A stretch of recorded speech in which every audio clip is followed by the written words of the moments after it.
Hey everyone, it's Lisa. Thanks for joining me today. Welcome to my sewing lair. Today I'm actually tidying up in my sewing lair, and I wanted to show you how I use fusible webbing. And this is what fusible webbing is. It's basically a two-sided webbing that melts with the iron. So Misty Fuse and Stitch Witchery are two that I have used. And what I do is I baste my quilt up on the wall, and I use my steamer to melt the fusible webbing. And I'll do a video at some point in time on that. But what I wanted to show you why I like it is that here's a cut from a quilt that I trimmed prior to binding, and I wanted to show you how well this stuff works. You see?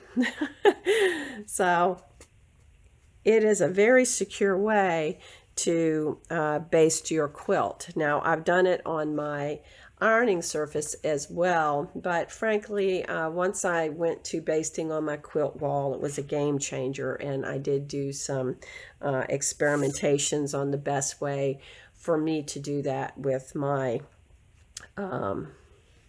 method. I do have some spray base, but frankly, I don't like spray base. I don't think it holds as well as this. And maybe it was user error, but I prefer this method and get the best results with it. So anyway, I just wanted to share that with you, and we'll talk further about it. Another thing I want to show you is something I got recently. This is a hot ironing ruler, and it's really great. I bought it for specifically to do hemming, but the product is, number one, it's thin and strong. It does not melt. I used it on my highest setting on my iron, but for those of you who like to paper piece, it is very thin and very strong. So for using it like this,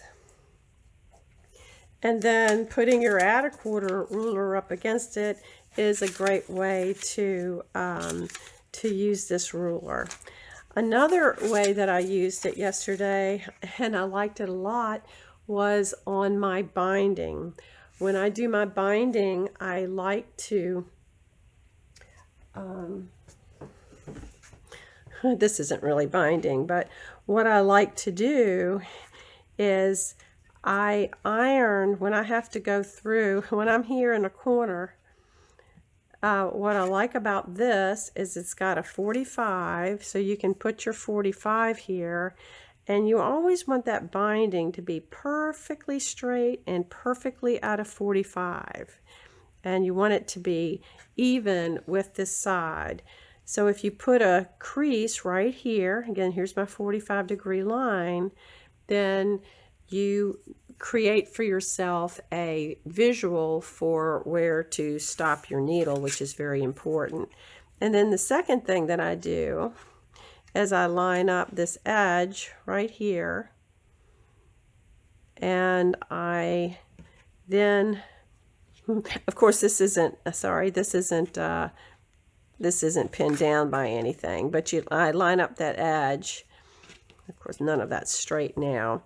And then I also press it here, and I get a really good crease, and it really helps when you set your corners, and it avoids any jiggle or failure in this corner is going to show up when you try to turn it.